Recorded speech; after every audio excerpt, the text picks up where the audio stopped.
What's up, friends? So the Fed just announced that they're going to do their first rate cut of the year. There's probably more to come. So that must mean that mortgage rates have gone down, right? Nope. They actually went up today. So why do mortgage rates sometimes go up right after the Federal Reserve cuts rates? It sounds backwards, right? The Fed lowers rates, so you'd think mortgage rates would get cheaper and lower. But in reality, mortgage rates can actually rise the very same day.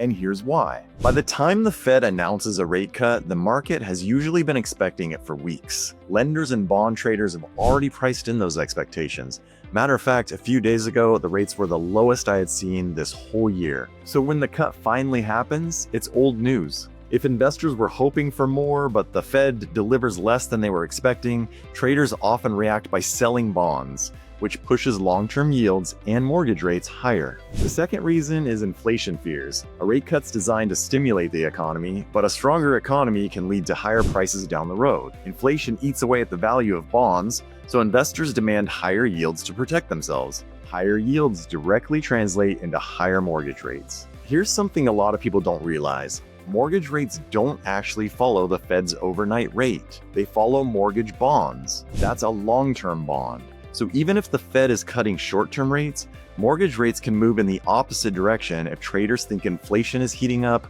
or that the Fed isn't being aggressive enough.